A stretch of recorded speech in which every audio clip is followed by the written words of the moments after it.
venez de voir, je viens de finir quelque chose là. Pourquoi ça a sensé un peu? Pourquoi ça se parle avec ce rien que c'est pas. Là, je viens de finir Bone de Jeff Smith au dessin et au scénario. C'est Delcourt qui nous publie ça en France. Là, c'est un gros pavé. Un Delcourt plus ou moins normal. C'est comme ça en comparaison. Dedans, il y a pratiquement 1350 pages. Voilà, du coup, je viens de finir.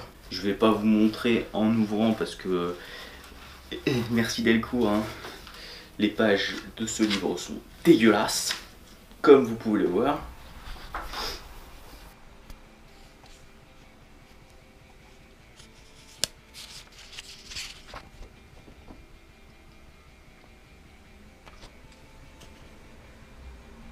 Bien. Mais sinon, c'est un truc à lire, mais vraiment, parce que c'est vraiment super cool, Bone. C'est publié chez Cartoon Books aux USA. Et ça parle de la famille Bone, de 3 cousins, de Fawn Bone, qui est le personnage principal de l'aventure. C'est un mec un peu naïf, un peu aventurier, hein, voilà. De Fawn Bone, ou Foncible, qui lui est... ouais, il est avare, on va dire. Enfin, il m'a fait énormément penser à Picsou. Parce que le mec, il va à tout prix trouver des trésors et les garder. Et de leur autre cousin qui s'appelle Smiley Bone et qui lui, c'est le débile de la famille. C'est, enfin, des fois, il fait des trucs, mais putain, mais t'as envie de dire, mais t'es gogol, mec. Il m'a bien fait rire, lui, parfois. Je vais vous mettre un extrait d'un truc qui m'a fait bien mourir de rire.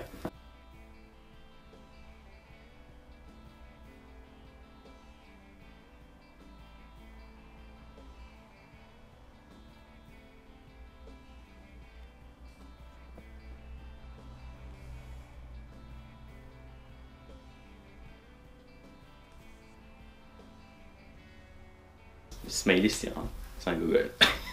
Du début à la fin d'ailleurs, on voit bien qu'il y a pas mal d'années qui se sont passées pour Jeff Smith quand il a fait l'histoire, entre le début et même enfin, à partir du milieu, même avant. On voit bien que que ses dessins ils ont progressé au fur et à mesure. Et du coup, ça me parle de ces 3 cousins qui se font chasser de Bonneville, qui est leur ville normale, c'est des Bones. Ils ressemblent un peu à des ours. C'est pour ça qu'ils s'appellent comme ça. Du coup, ils se font chasser. Ils se retrouvent dans une sorte de désert. Et de cette sorte de désert, eh ben, ils vont tomber du désert pour se retrouver dans une forêt. Et dans cette forêt, eh ben, ils vont rencontrer... Enfin, c'est Fawn Bone qui va rencontrer une jeune fille qui s'appelle Thorn, ou Thorn. Et après, l'histoire va se faire d'elle-même. On va rencontrer une sorte de petite bestiole, un bug, je sais pas comment dire en français, qui s'appelle Ted, qui va les aider durant toute l'aventure. Ils vont rencontrer on va avoir une personne qui s'appelle Mamie Ben, ou Rose, Lucius, qui est le tavernier de la ville. D'ailleurs, Fauné, il va pas être très content parce que dans cette ville, il n'y a pas... la monnaie courante n'est pas de l'argent. C'est l'échange en gros, du coup il va pas être content. Et Mamie Ben, c'est une championne de course à pied et elle fait des courses de vaches. Enfin en gros dedans ça parle, enfin dedans il y a des courses de vaches, il y a des ragarous, enfin il y a plein de trucs, il y a des dragons. Lui c'est un dragon rouge. Enfin, chez moi c'est un peu marron mais... Et il a pas d'ailes. C'est un dragon sans ailes. Enfin bref. Et du coup, durant tout le run, durant toute l'histoire, ils vont essayer de rentrer à Bonneville et pour y rentrer, ben, ça va être leur histoire, elle va être pleine de pépins, d'embrouilles. Et Fauné, quand ils vont aller dans la taverne, il va essayer d'escroquer les gens. Du coup, les gens vont le haïr à cause d'une course de vaches. Ils vont, enfin surtout Thorn et Fawn, qui vont se faire persécuter par le seigneur des criquets, si on veut. Ils vont essayer de le vaincre. Bah, pratiquement tout le truc, ça parle du seigneur des criquets en fait. Et les deux, ces 2 personnages principaux, ils se font souvent aider par lui justement. Et à la base, quand je l'ai pris, tout le monde m'en disait que du bien, du coup je l'ai pris. Mais quand j'ai vu le gros pavé que c'était, ça m'a un peu freiné, mais au final, genre en 3 jours, j'ai dû lire tout ça. Enfin, ça m'a bien pris, c'est vraiment super cool. Par contre, Delcourt, oui, du coup j'y reviens, mais les intégrales faut arrêter. Hein. Parce que le papier de merde comme ça, quand tu le soulèves, tu vois ce qu'il y a derrière. Je suis désolé, mais c'est juste non. Et puis il est tellement fin qu'on dirait du papier cul, même on dirait pire que du PQ quoi. Enfin, voilà. Mais du coup, Bone, c'est génial. Voici à quoi ressemblent les dessins. Et j'ai oublié de préciser que l'histoire du début à la fin, elle devient, je sais pas, je dirais pas plus sombre, mais c'est de plus en plus mature. Genre les 2 premiers épisodes, ça fait un peu enfantin, on va dire. Et plus on avance, plus ça fait adulte, quoi. Du coup, au fur et à mesure de l'histoire, on va apprendre plein de choses sur les personnages. On va apprendre que Thorn, c'est pas vraiment qui on pense, que Mamie Ben non plus. On aura pratiquement tous les personnages en fait. Et voilà. Mais faut le lire, c'est vraiment cool. C'est pas dans l'ordre de mes lectures, en fait c'est dans l'ordre inverse de ce que j'ai lu. C'est super. J'ai lu Alien Perdition. C'est Weta qui nous sort ça en France. D'ailleurs Weta, pour les prix, vous faites pas chier, hein, parce que pratiquement 24 € pour un petit truc comme ça. Alors qu'en comparaison, Urban ou les autres nous font des trucs à moins de 20 € aussi gros. Et voilà. C'est James Stockwell au dessin et au scénario.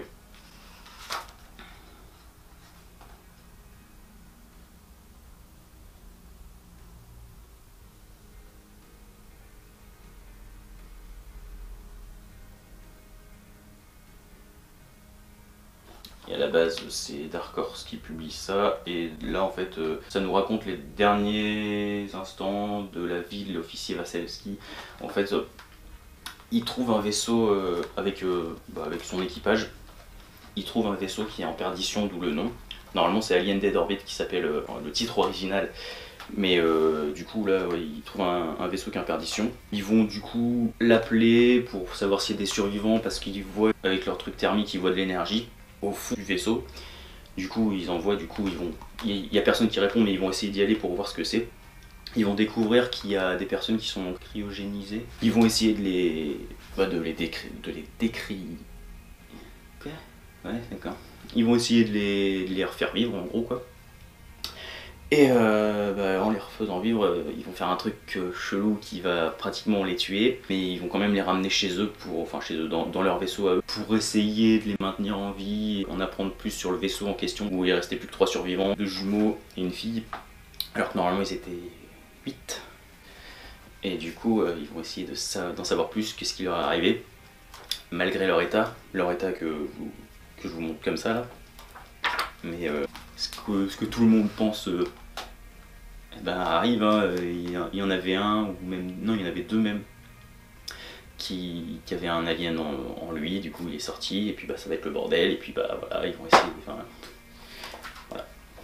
Par contre, il y a des trucs qui m'ont fait un peu, j'étais là, j'ai été obligé de relire, je lisais, et puis je passais derrière, quoi ?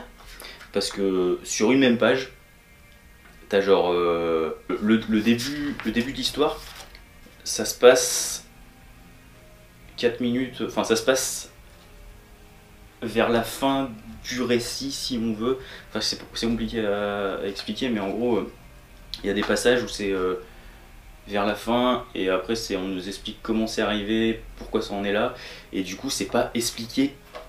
Enfin une fois, il y a un moment sur une page comme ça, il y a genre là c'est maintenant on va dire, et là c'est après, c'est comment ça s'est passé. Sauf qu'il y a aucune indication qui nous dit précédemment ou un truc comme ça. Du coup, moi je dis quoi ? Mais c'est la même personne, comment ça se fait que là il est pas mort ou qu'il est pas. Quoi ? Ouais. Mais après, ouais, il était vraiment sympa. Après, les dessins, faut aimer. Ça me fait beaucoup penser à des dessins que j'ai vus sur des Doggy Bags. Après, de là à mettre 5 sur 5, 10 sur 10, 5 étoiles sur 5 étoiles, là quand même pas. C'est vraiment cool, mais de là à dire que c'est une expérience graphique, c'est génial, gna gna gna, enfin, ouais, Ouais, c'est cool, hein, mais il y a mieux, quoi. Surtout pour le prix. J'ai lu le dernier tome sorti, le 5 d'Adi Sander. Ça nous raconte toujours l'histoire de Team 21, de Team 22 aussi, qui est toujours méchant et qui pète des câbles, de Forer. Ouais, à un moment dedans il y a une page, mais c'est pas une double page, c'est une quadruple page. Et quand je l'ai ouvert, j'étais là, quoi? Alors est-ce que c'est normal? Parce que déjà c'est mal découpé. Et puis voilà, hein. Et c'est pareil, à la fin, là c'est pas écrit. J'ai essayé de chercher, j'ai pas vu qui c'était le... Enfin, je vois, il me manque peut-être des pages, je sais pas. Mais il n'y a pas écrit qui est la personne qui a traduite. Non, parce qu'il y a des fautes. Hein. Enfin, il y a, sur une page, il y a genre une case, il y a une faute. Au lieu de pas, il y a écrit par. Et sur l'autre case, il y a deux fautes. Et les fautes là, t'as envie de claquer celui qui a fait ça. Le mec il devait se branler quand il a tapé. Je sais pas. Bref. Là, vu qu'on est déjà au tome 5, je sais pas trop comment parler sans spoiler. Parce que là, ouais, il y a toujours. Team 21, en fait, c'est le robot de compagnie de Andy. Andy l'a eu quand il était tout petit et ils sont séparés. Ils ont été séparés et du coup, Team 21, lui, il essaye de retrouver Andy. C'est longtemps plus tard. Et Andy pensait qu'il était mort et à un moment il va le voir et du coup il va essayer de le rattraper. Mais bon, ça va être peuplé d'embûches. Parce que Team 21, justement, il aurait un truc dans son système qui fait qu'il pourrait réveiller quelque chose qui ferait en sorte que les robots deviennent les rois du monde et que les humains ne servent plus à rien, pourquoi. Et du coup, quelqu'un qui va choper Team 21 justement pour se servir de ça. Du coup, Descender, c'est du Urban Comics, c'est du Image Comics à la base, c'est Jeff Lemire, mon petit Jeff Lemire, au scénario, et Dustin Nguyen au dessin, des dessins qui sont magnifiques, on ne va pas se mentir. Et pour finir, Nailbiter, le dernier tome, et le dernier, je dis dernier dans les deux sens du terme, parce que il y en aura plus après, enfin normalement, parce que ça c'est la fin, et du coup là on apprend, pour ceux qui connaissent pas, c'est toute l'histoire se passe à Bucaro. Bucaro c'est une ville où plein de serial killers seraient nés. Et là du coup c'est la fin de l'histoire et on découvre qui est la personne qui a fait en sorte, la personne à cause de qui et pourquoi, comment elle a parvenu à faire ça. Le fait qu'il y ait autant de tueurs en série qui naissent dans cette ville. Après on découvre, du coup, parce que normalement il se cache toujours sous un... Enfin, depuis qu'on le voit, ce personnage il se cache toujours sous un masque, comme vous pouvez voir là. Mais quand j'ai vu qui c'était, j'étais là, hein? C'est qui ça? Parce que ce personnage du coup n'est pas marquant. Du coup faudrait, je pense, que je relise toute la série pour... enfin, ou au moins une partie de la série pour que je me dise, ah c'est lui! Parce que voilà. Il y a toujours l'inspecteur Shannon Crane qu'on voit, il y a sa fille, il y a plein d'autres personnes. D'ailleurs Crane elle va finir par péter un peu un câble, hein, un moment. Puis va être dans une mauvaise posture, enfin bref. Enfin, la fin là elle est pas... Enfin, j'ai pas trouvé qu'elle était bâclée et c'est vraiment cool. Et du coup c'est du Glénat Comics, c'est du Image Comics à la base. Et c'est Mike Anderson au dessin et Joshua Williamson au scénario.